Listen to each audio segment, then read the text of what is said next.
All right, so for this lab, we're going to be looking at how to do regressions on Excel. So the first thing I want to do is make a residual plot, but to actually make a residual plot, you first need to make just a regular trend line and check one of the conditions, which is outliers. So I'm going to go ahead and do that real quick. So do a quick scatter plot, highlight my data, head over to Insert, and here it is. All right. Now looking at this, I can see I have an issue before I can even evaluate straight enough, which is outlier. I have an outlier right here. If I hover over this, I can see what the outlier is 16.4 and 1000, which is right here. So I'm going to actually remove that outlier. I'm going to Control X, and I'm going to move it down here. I don't want to get rid of it altogether because I might want to use it later. Then just go right back to here and delete that row, move up. Okay, and now the outlier is gone. Alright, so I've taken care of the outlier thing. One thing I do want to note about outliers is that was only one. If I have one or two things far away, they are outliers. If I have like 10, those no longer are outliers. That's actually, a lot of things happening in the data set, so you don't want to be removing 10 points. Anyway, we've taken care of outliers. These are both quantitative, so I'm okay with that. The last step is straight enough. So is this actually straight enough? To determine that, I can't just use my eyes. I need to make a residual plot. So here's how you make a residual plot. You go to Data, Data Analysis Tool, you click on Regression, okay, and then I'm just going to highlight these two columns. Once I've highlighted my data, I click on just one thing, Residual Plot. I also am going to have this on a new worksheet because it just gets too messy. So these are the only two things I have clicked on. I say OK, and here it is. So I can look at this residual plot here, and I can see, wow, that looks pretty random. Good. It means I actually am straight enough. Also, just so you know, for the future, if you're interested, there is more information here. One thing that is here for you is right here. All right.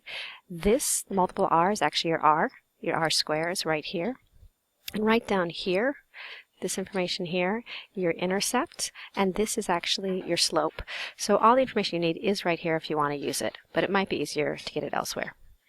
All right, so I'm going to actually take this, and I'm going to copy it, and I want to move it over to here. So I have it as a reference, and I can see everything I need right up here. All right, now I can see everything on one screen, and I'm ready to start answering this question. Does the residual plot show any pattern? No. Awesome. Keep going. Are the three conditions met? Yes, they are met. Now slope. For slope, I can just simply do equals slope, plug in that equation, highlight my y, comma, my x, find it that way. That's one way. I can also do the same for intercept. Highlight that. So now I found intercept. Notice I keep it easy to read, so I do use this so that it's easy for me to just kind of see what the numbers are. All the information is there, but I like it easy to read. Equals coral to find R. So now I have R, and to actually find R square, it's equals RSQ, and you can see that right here. You also can just square that number, so whatever you like.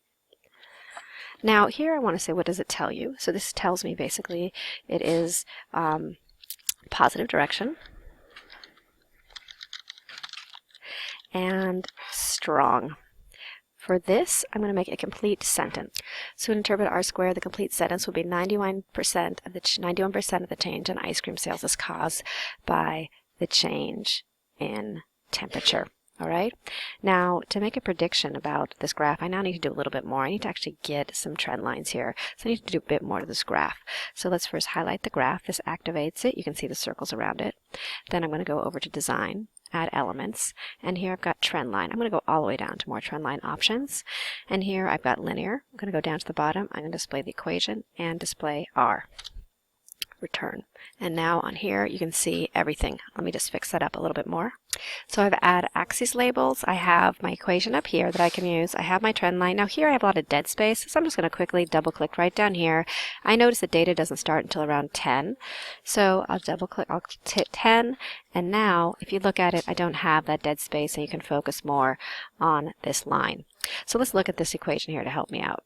So for how to figure out what x equals 10, I'm just going to write equals, and I'm going to copy exactly what I see from that equation, which is 29.958 times, and this time instead of x, I'm going to write 10, then minus 156.21. And there it is. Notice I put it into dollars. I've now finished everything for this demo. What you will need to do is the calories, diamond rings. If you feel like doing a third thing, you can, but you don't have to. Just try and do these exact two things for those, and you are all set.